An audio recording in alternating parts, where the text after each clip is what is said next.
It can take just moments for someone to steal your car. Now authorities launch a major undercover operation to catch a car thief this holiday season.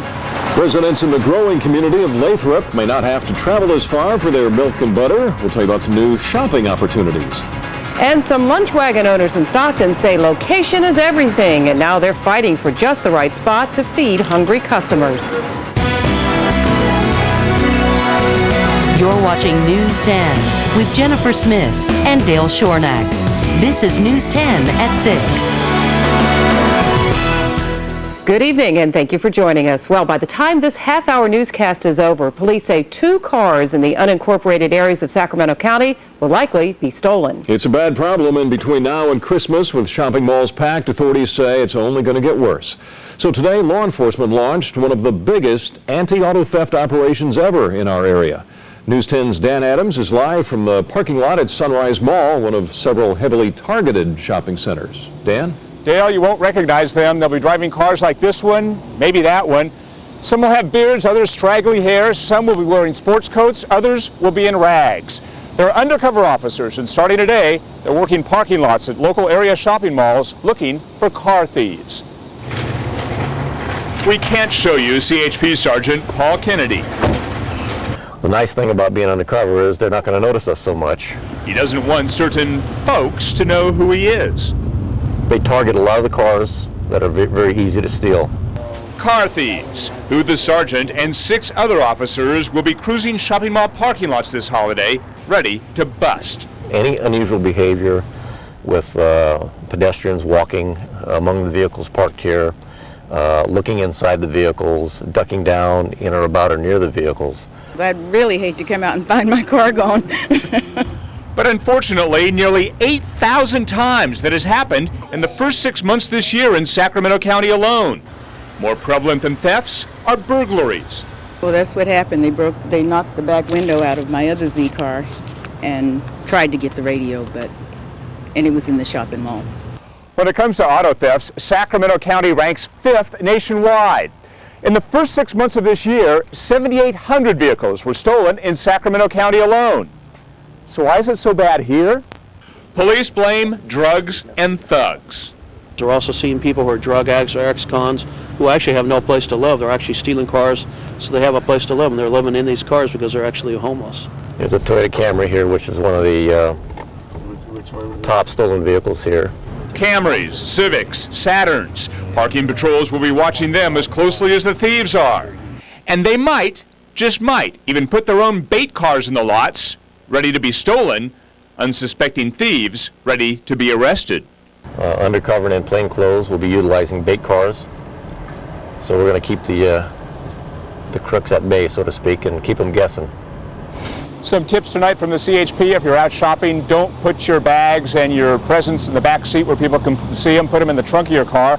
Also make sure that you lock your car, take the keys with you, and if you have one of those bar-like things, the clubs or something like that, go ahead and use it, they say, especially this time of the year. By the way, not just here at Sunrise Mall, but all over Sacramento County, all the major malls. If you're a car thief, look out. They're out to get you this year. Live in Citrus Heights, I'm Dan Adams, News 10. Dale, back to you. Boy, because I think those numbers surprised a lot of us. 8,000 cars stolen in the first 6 months. Isn't that amazing? And just in the half hour that we're going to be on the air tonight, a couple of cars will likely be stolen. All right. Hopefully not yours. Thanks, Dan. So it bears repeating, while you're out and about this holiday season, it's always a good idea to be smart, lock your car, keep a close eye on your surroundings, especially if your vehicle is on the top stolen cars list. The Sacramento County Auto Theft Suppression Task Force says the Toyota Camry is the #1 stolen car in our area, followed by the Honda Civic and the Accord. Rounding out the top 10 list, the Ford Mustang and Toyota Corolla. You see the others there.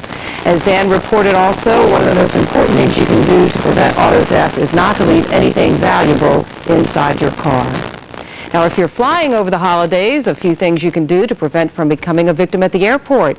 Checked luggage theft is nothing new, and just because federal screeners handle your baggage doesn't mean it's always safe. Experts say it's easy for thieves to get to your luggage, especially after pieces are put on the conveyor belt where no one He could face the death penalty. Well, the children of the man in line to become the state's next Senate leader are demanding that federal investigators take a look into leaks about a corruption investigation swirling around their family. Their father, Senator Don Parada, is in line to become the state Senate President pro tem. Lawmakers meet on December 6th to elect their leaders for the 2005 session. Several newspapers have reported that a federal grand jury is investigating whether the elder Parada received payoffs directly or through a go-between in exchange for exerting influence at Oakland City Hall. Don Parada has denied any wrongdoing. People in the Tahoe Park neighborhood of Sacramento said goodbye today to an eyesore. A demolition crew took down an old building that dated back to the 1920s. The former convenience store at 53rd Street had become run down, and it was damaged by a fire back in August. Neighbors claim the corner was also a haven for drug dealers and stood in the way of new development. Code inspectors say the building had illegal add-ons, and the owner and his insurance company decided to let the city come in and demolish it. Still, no word yet on what will take its place, but neighbors say they're just glad to see a fresh start there. A city of 10,000 people generally has 2, maybe 3 large grocery stores to choose from. But this story tonight is about a city of 12,000 that's still looking for that first big store. Tim Daly reports from Lathrop, where the shopping options may soon be expanding. It's one of the fastest growing cities in the valley. It just doesn't look like it. Where's Main Street? Where is Main Street? I don't know. I have no clue. 12,500 in Lathrop currently. 70,000 residents are expected by the year 2025. But if you want a larger grocery store... I usually have to go to Stockton or Manteca. But apparently not for long. Lathrop is close to approving a 14-acre shopping center with several stores, including a Save Mart. For some, it's about time. The residents of Lathrop have to spend their money in other cities, and we should be spending our money in our own town. We can't buy a lot of our personal needs here, and it's about time that we have a shopping center. There's a lot of Bay Area people coming out here, so you got to accommodate the growth. The Tower Market, and best known for its space alien theme, would be dwarfed by the new shopping center. Cynthia Vasquez won't mind having that choice. I like the store. It's okay, but I'd rather have a Save Mart. But some wish Lathrop would stay the way it is. Came here from a town of 2,300 people. So yeah, I like a small town. You might not know it by looking at downtown, but Lathrop is no longer a small town. In Lathrop, Tim Daly, News 10. Well, that Save Mart proposal is still before the Lathrop Planning Commission. If it passes, construction would start next spring. Well, the Thanksgiving is just 2 days away, the big meal. A lot of us making final plans for that. Still to come here on News 10 at 6, we'll tell you about a very special meal today for those in need. And it's all in the spirit of giving. The Sacramento Food Bank receives a helping hand just in the nick of time. And a big helping hand at that. We've got the story coming up. You're watching News 10 at 6. Once again named Best Newscast by the Associated Press. It is an annual tradition in Sacramento, Loaves and Fishes hosting Thanksgiving dinner today for the less fortunate in our community. News 10's Alicia Malaby shows us why the meal is very special to those giving and those receiving. Excuse me, right behind you. Happy Thanksgiving. It has all the makings of a festive holiday dinner. Yes. Okay. Thank you. From turkey and stuffing to mashed potatoes and pumpkin pie. I got apple. Servings for 1,500 people. Many like Amy Youngberg, homeless and in need of a hot meal. Yeah, it's really depressing, you know. I've got kids that live somewhere else and I don't get to see them for the holidays. For Mike Perriman, this holiday season on the streets is his first. I've been trying to find like a warehouse job or something like that, and it's just like, it just doesn't happen, man. Vietnam vet Arthur Paglin finds warmth here that goes beyond his plate of food. Actually, it touches the soul, reaches down that deep, you know. I've committed myself to Christ, and with a commemorative meal such as this, I certainly appreciate it. It really warms the heart, makes me feel good.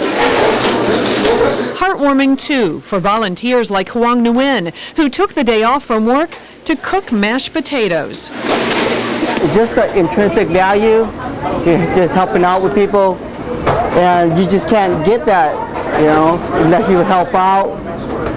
It feels good. You want some gravy? You want it on your turkey? This is Wendy Schwartz's 5th year on the serving line, where she reflects on her blessings. You know that saying, you're for the grace of God, go either end of us, you know, and that's true. I don't think there's not Not too much that separates us between anybody else in this line, you know, just for circumstances.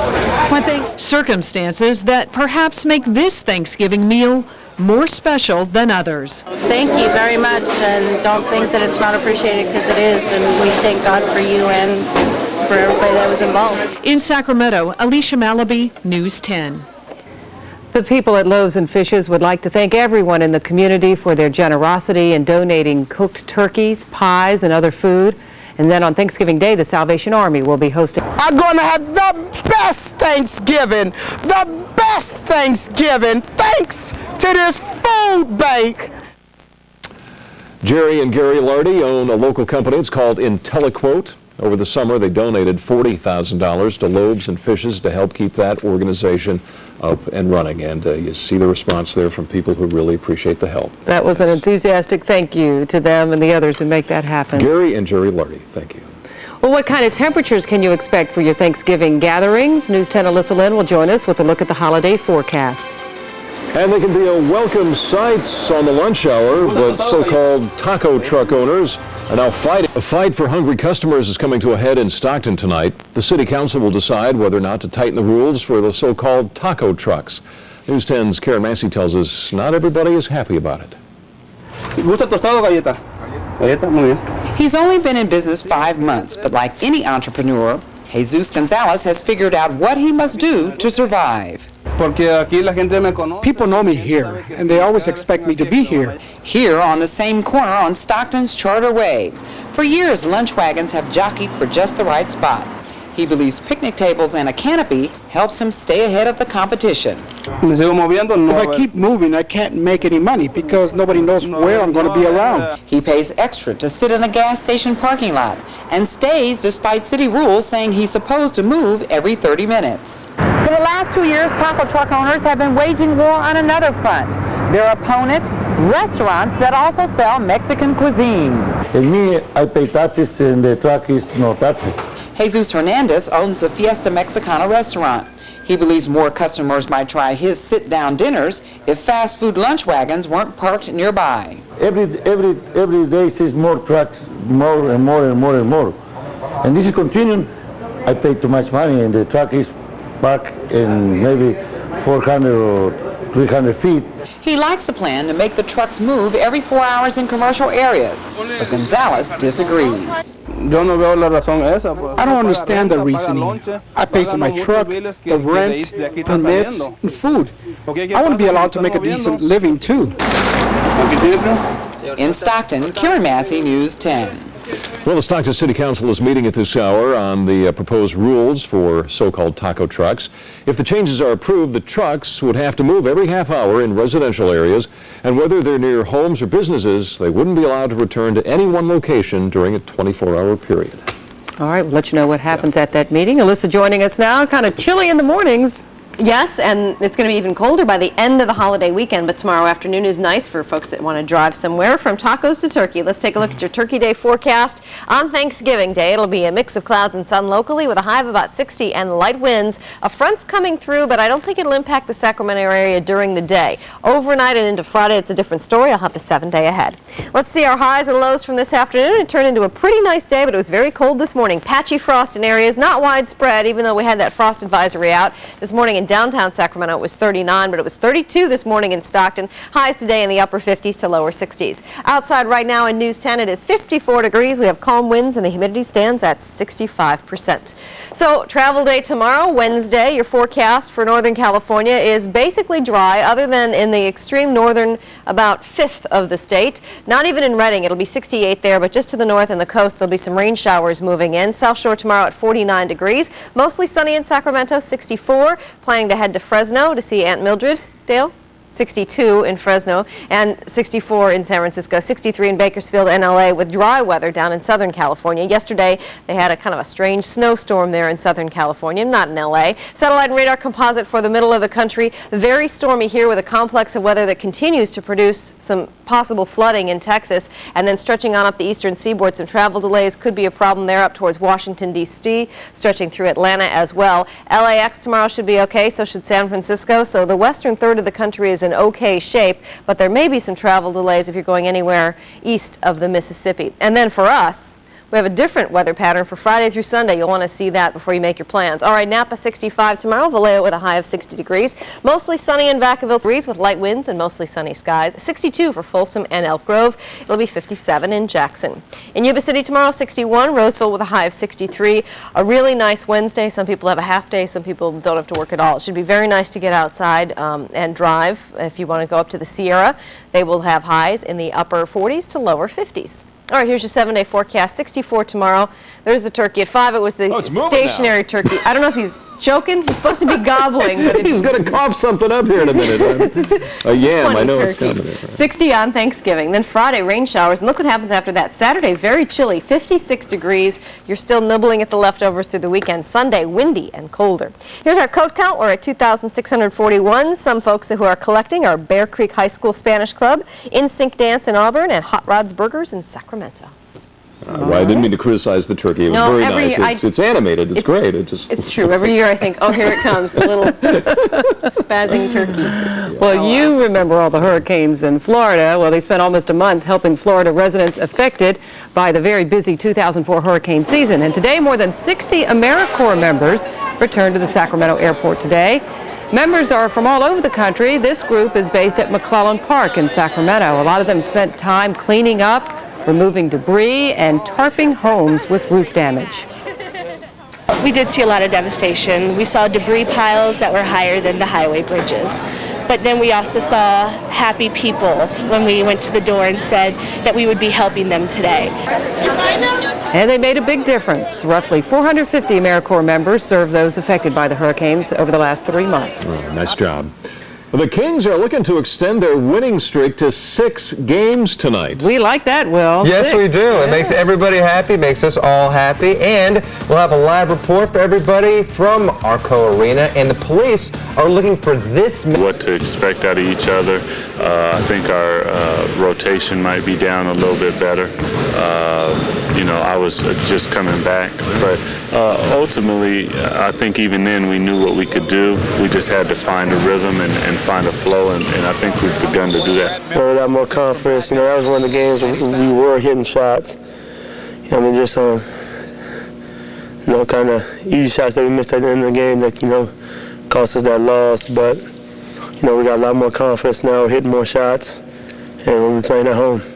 Yeah, we are playing at home, as Mike Bibby says, and the Kings, dating back to last season, will have won 9 in a row here in Arco Arena. One of the things to look for, if the Kings can hit the century mark, when hitting 100 points so far this season, they have only lost 1 time. And, Will, that was the overtime loss to the Rockets when they scored 101 but still lost in OT. Kings-Rockets, 7 o'clock tip-off. We'll have all your highlights tonight on News 10 at 11, and I'll take you into the locker room afterwards. All right, sounds good, Brian. Thank you very much. Sure. Brian May live at Arco Arena. Well, 2 weeks ago, Pacers forward Ron Artest wanted to promote a new CD he produced for an R&B group. Thanks to a 73-game suspension, Artest has plenty of time to do it now. Artest spent much of the morning at an Indianapolis radio station plugging his new CD. Dozens of fans gathering outside the studios to show their support. Artest's description of the CD, quote, "It's positive, it's about love," end quote. He feels differently about the suspension. Harsh decision, I think, and I'm not sure what's going to happen. I'm working out, staying in shape, and I'm ready to. I want to come back so we can add some more wins, you know.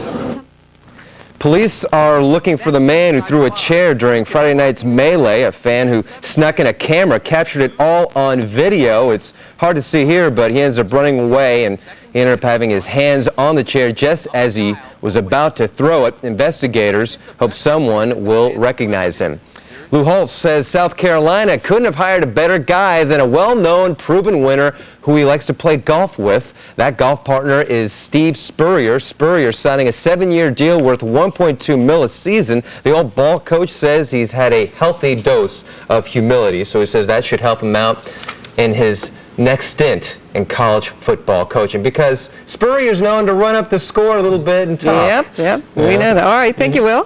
Coming up tonight on News 10 at 11 o'clock, you know, a lot of people complain about poor cell phone service, but there's a bigger problem. Federal safety experts say they're seeing an increase in the number of Listen to this, exploding phones. We'll show you why and tell you how you can try to prevent it from happening to you.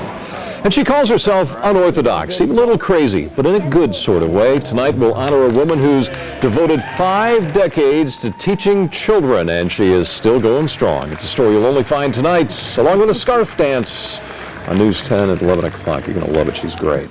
Finally, at 6, it's almost time to light up the Capitol tree. First, though, they have to finish up the decorating. State workers busy today stringing lights. Not an easy job when your tree is 56 feet tall. Work was delayed a little yesterday when the crane they were using sprung a leak and lost some hydraulic fluid. Now, once the lights are up, 2,000 ornaments will be added, with Governor Arnold Schwarzenegger flipping the switch in a special ceremony coming up on December the 2nd, and I'm sure we will be showing you that. Oh, we love to take that shot with our tower cam that looks out to the Capitol.